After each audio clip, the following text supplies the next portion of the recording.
Hello साथियों, मैं BL लूणा मेरे यूट्यूब चैनल स्टडी टाइम में आपका हार्दिक स्वागत करता हूं।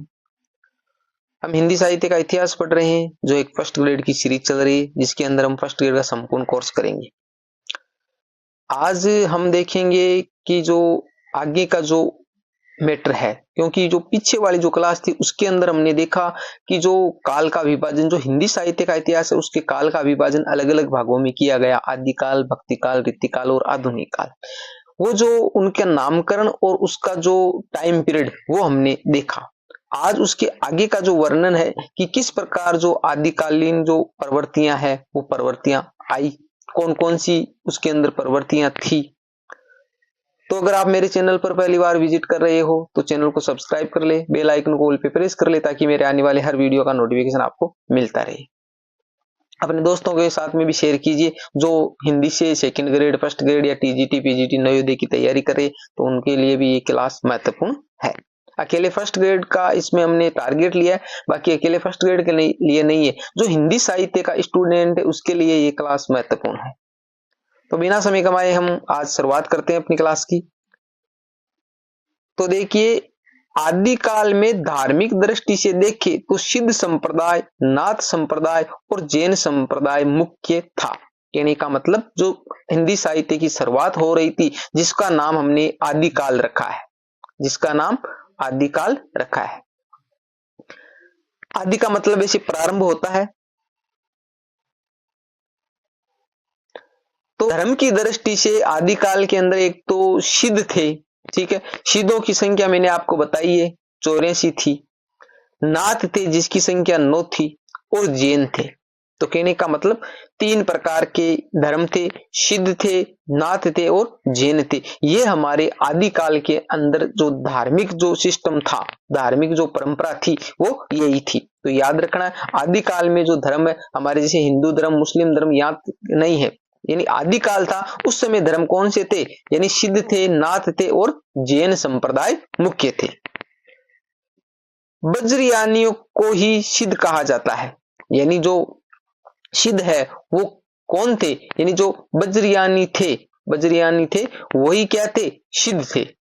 यानी जो बौद्ध धर्म था, आगे हम इसको विस्तार से देखेंगे।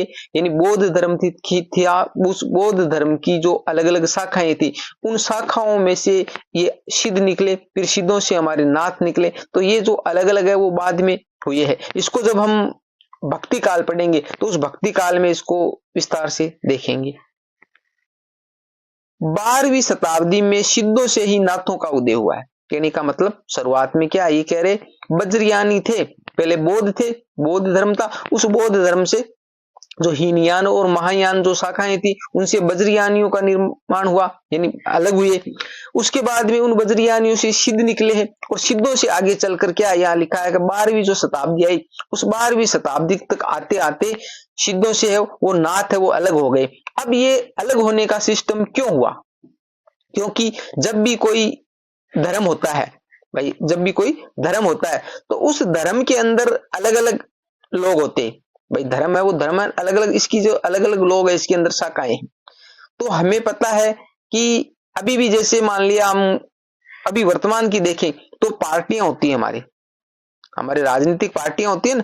तो उस राजनीतिक पार्टी में क्या होता है कि एक पार्टी होती है और उस पार्टी में काफी लोग होते हैं, और उन लोगों में फिर क्या होता है कि धीरे धीरे जो उनके विचारों में बदलाव आता है, उनके विचार अलग अलग होने लगते। तो फिर उस पार्टी में जो कुछ लोग होते हैं उनके विचार अलग हो जाते, और जो कुछ लोग होते हैं उनके विचार अलग हो जाते।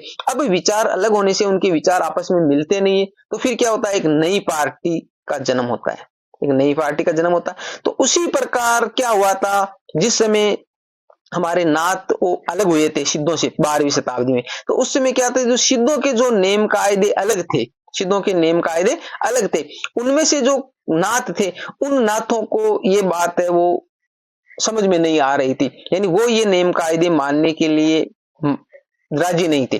तो उस समय क्या था, जो मच्छंद्र नाथ था, शुरुआत में इसके जो आदि पुरुष की बात करें तो मच्छंद्रनाथ था, फिर जैसे गोरखनाथ आया, तो ये जो है यहां से परंपरा है वो एक अलग शुरुआत हुई।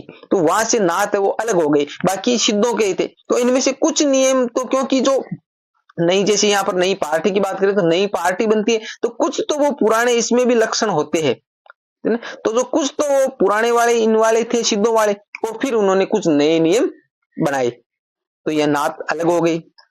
नाथ संप्रदाय के प्रवर्तक गोरखनाथ माने जाते हैं, यानी जैसे मच्छिंद्र नाथ थे, पर मच्छिंद्र नाथ है ना वो सिद्धों से ही निकले थे, ठीक है। तो मच्छिंद्र नाथ सिद्धों से ही निकले थे, तो उनमें आधे जो लक्षण थे, आधे जो नेम कायदे जो गुण थे वो सिद्धों वाले थे, तो वो पूर्ण रूप से नाथ नहीं थे भाई, वो सिद्धों से निकल कर आए हैं। अब जो मेन प्रवर्तक की बात करें तो गोरखनाथ वो नाथों में ही पनपे थे, तो इसलिए जो नाथ संप्रदाय के प्रवर्तक की बात करें तो गोरखनाथ को माना जाता है। इस काल में धर्म की भाषा प्रमुखतः अपभ्रंश थी, क्योंकि उस टाइम भाषा है आदिकाल में अपभ्रंश चल रही थी, यानी उत्तर अपभ्रंश हम पढ़ के आए भाई, उत्तर अपभ्रंश है, उस उत्तर अपभ्रंश को ही क्या कहा है, पुरानी हिंदी कहा है चंद्रधर शर्मा गुलेरी ने। तो उत्तर अपभ्रंश को पुरानी हिंदी कहने का मतलब यही है कि जो अपभ्रंश है, इस अपभ्रंश जो उत्तर अपभ्रंश का मतलब जो अपभ्रंश का जो पीछे वाला भाग है, यानी जैसे आगे पूर्व था चलती हुई अपभ्रंश आई और जहां पर ये खत्म होने वाली थी, उसका जो अंतिम रूप है उसके अंदर हिंदी के जो लक्षण है वो आने लगे थे, इसलिए उत्तर अपभ्रंश को चंद्रधर शर्मा गुलेरी ने पुरानी हिंदी कहा है। आचार्य रामचंद्र शुक्ल ने उसको प्राकृताभास कहा है। तो ये जो हमने पीछे पढ़ा है, तो ये चीजें भी आपको याद होनी चाहिए, ठीक है। बार बार आप रिवीजन करते रहिए, आपको अच्छे से ये याद हो जाएगी। आदिकाल जैन साहित्य अपभ्रंश भाषा में लिखा गया है, यानी आदिकाल में हमने ऊपर देखो जो शुरुआत में यहां पर देखा था, हमने क्या देखा था कि धार्मिक दृष्टि से देखें तो धार्मिक दृष्टि से सिद्ध थे, नाथ थे और जैन संप्रदाय था। तो सिद्ध, नाथ और जैन संप्रदाय था, तो ये कह रहा है कि जो आदिकालीन जो जैन साहित्य था, जैनों के द्वारा जो लिखा गया साहित्य था, वो किस भाषा में था, अपभ्रंश भाषा में था, क्योंकि जो आदिकाल है उस आदिकाल की भाषा, प्रमुख भाषा धर्म की भाषा क्या थी, अपभ्रंश ही थी, तो इसलिए भाषा जो अपभ्रंश है तो अपभ्रंश में ही लिखा जाएगा। आगे देखो, यहां तक आपको अच्छे से समझ में आ गया होगा। मैंने यहाँ पर मेन पॉइंट ही लिए हैं जिससे हम एक स्थिति क्लियर कर सके और एक अच्छे से उसको समझ सके, फालतू का कचरा नहीं। एग्जाम की दृष्टि से महत्वपूर्ण जो पॉइंट होते वही मैंने यहाँ पर ऐड किया है, विस्तार से वर्णन नहीं किया। यहां से आप मोटा मोटी समझ सकते हो और एग्जाम अच्छे से क्लियर कर सकते हो। ज्यादा आपको विस्तार से पढ़ना है तो मैं आपको बताऊं, हिंदी साहित्य का इतिहास के लिए आप डॉक्टर मनोज कुमार मिश्रा है उसकी गाइड पढ़ सकते हो, आचार्य रामचंद्र शुक्ल है, डॉक्टर नगेंद्र है, तो बहुत सारी मार्केट में भी गाइड है और ये किताबें अगर आपको विस्तार से पढ़ना है तो आप वो पढ़ सकते हो।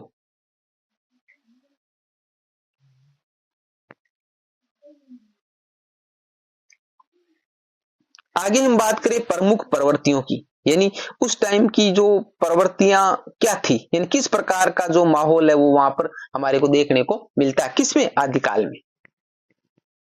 आदिकाल, तो बात आदिकाल की हो रही है।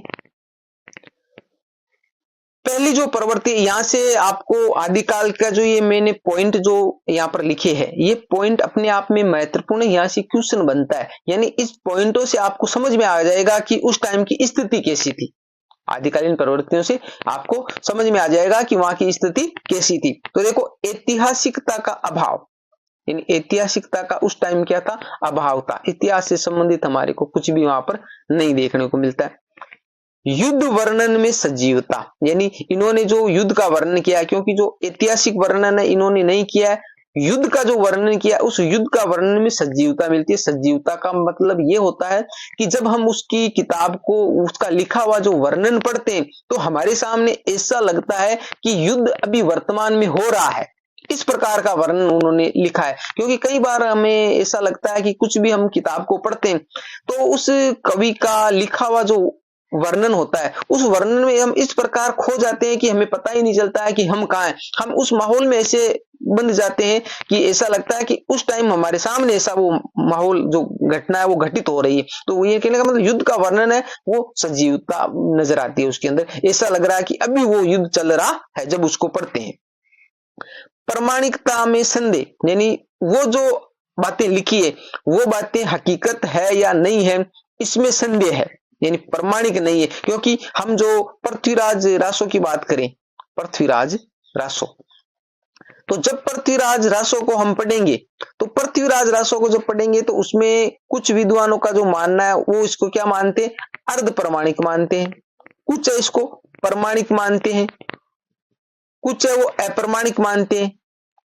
तो कहने का मतलब उसके बारे में अलग अलग विद्वानों के अलग अलग ही मत है। किसी ने अर्ध प्रमाणिक माना कि आधी बात है वो सत्य है और आधी बात है वो असत्य है। किसी ने कहा कि वो पूरी प्रमाणिक ही है, किसी ने कहा कि वो अप्रमाणिक है, कुछ प्रमाणिक उसमें है ही नहीं। तो यही कह रहा है कि जो आदिकालीन जो साहित्य है उसके अंदर प्रमाणिकता पर संदेह है। वीर एवं श्रृंगारस की प्रधानता आदिकाल में, जैसे विद्यापति की पदावली बात करें, विद्यापति की जो पदावली है उस पदावली में श्रृंगार वर्णन मिलता है हमारे को। हमारे जो ये जो रासो साहित्य लिखा गया उस रासो साहित्य में वीर रस का वर्णन किया गया। तो उस टाइम हमारे सामने वीर और श्रृंगार रस का जो वर्णन है वो देखने को मिलता है जो आदिकालीन साहित्य उसमें। आश्रयदाताओं की प्रशंसा, यानी हमारे मारवाड़ी में एक कहावत है, जिसकी खाए बाजरी उसकी बजाय हाजरी, इस प्रकार की एक कहावत है। तो कहने का मतलब उस टाइम जो राजा महाराजा थे उस राजा महाराजाओं के, अभी वर्तमान के ऐसे नहीं है जिसे हम स्वतंत्र रूप से है, हम लेखक हैं और स्वतंत्र रूप से रचना करें, तो हम किसी के बारे में जैसे मान ली किसी भी पार्टी के पक्ष में विपक्ष में हम नहीं है, हमने जो देखा उसके हिसाब से हम लिख सकते हैं, स्वतंत्र है। उस टाइम क्या था, उस टाइम क्या था कि कोई तनख्वाह पर तो था ही नहीं कि भाई जैसे मान लिया कि उसको फिक्स गवर्नमेंट से सैलरी मिल रही है, ऐसा भी नहीं था, ना कोई स्वतंत्र थे। ये जिसके आश्रय में, तो उस टाइम जो राजतंत्र था और राजा महाराजाओं का शासन था, तो राजा महाराजाओं के आश्रय में रहते थे, यानी उसके दरबार में रहते थे। तो अब जिसके दरबार में रहेंगे तो उसकी प्रशंसा करना तो बनता है। तो ये चाहे गलत हो, वो जो शासक था वो चाहे कितना ही गलत हो, कितना ही बुरा हो, पर उसकी उन्होंने प्रशंसा की है, उसको बड़ा चढ़ाकर। क्योंकि उसको हम कहेंगे भाई, चोर को हम सामने कह दे तू चोर है, भाई चोर को सामने कह दे चोर है तो क्या होगा, लड़ाई हो जाएगी। तो कहने का मतलब अब वो दरबार से इसको निकाल दे, फांसी की सजा सुना दे, तो ये उनकी झूठी प्रशंसा करते थे। इन्हें कोई मतलब नहीं था, उन्हें यही मतलब था कि हम यहाँ पर बने रहें, हमारा घर परिवार चलता रहे। तो इन्हें आश्रयदाताओं की प्रशंसा, झूठी प्रशंसा की है, जो नहीं था वो भी इन्होंने वर्णन उसमें किया है। आगे देखो,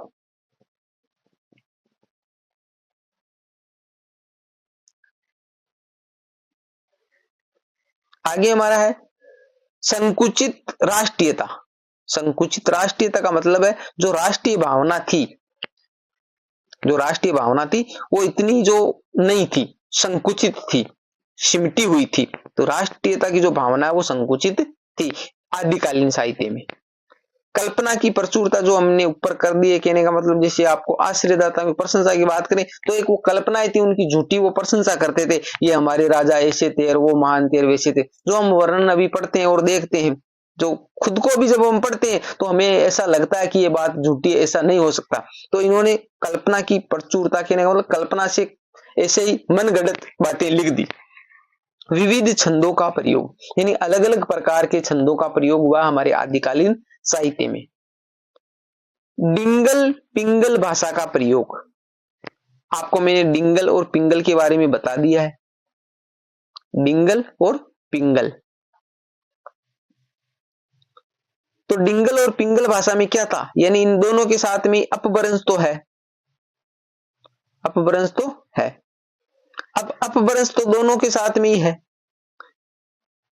अब अपभ्रंश के साथ में क्या हुआ भाई, अपभ्रंश के साथ में जब राजस्थानी भाषा के शब्द जुड़े, अपभ्रंश के साथ में राजस्थानी भाषा के शब्द जुड़े, राजस्थानी, तो क्या बन गई हमारी डिंगल भाषा बन गई। अपभ्रंश के साथ में राजस्थानी भाषा के शब्द जुड़े तो डिंगल बन गई, और अपभ्रंश के साथ में हमारे ब्रज भाषा, ब्रज भाषा, उस ब्रज भाषा के शब्द जुड़े तो पिंगल हो गई। तो डिंगल और पिंगल भाषा शैली है उसका प्रयोग किया गया है, यानी डिंगल का भी प्रयोग हुआ और पिंगल। हम जो रासो साहित्य देखेंगे, जैन साहित्य देखेंगे तो वहां पर हमारे को शैलियां देखने को मिलेगी कि किसके अंदर कौन सा जो साहित्य है, कौन सा जो वो ग्रंथ है जिसके अंदर कौन सी शैली प्रयोग हुई है। और इन शैलियों से संबंधित भी एग्जाम में अक्सर क्वेश्चन पूछे गए हैं। तो आप डिंगल और पिंगल के बारे में समझ गए। अपभ्रंश तो दोनों में ही है, डिंगल और पिंगल में। अपभ्रंश के साथ में राजस्थानी भाषा के शब्द जुड़े तो डिंगल हो गई है, और अपभ्रंश के साथ में ब्रज भाषा जुड़ी है तो पिंगल हो गई।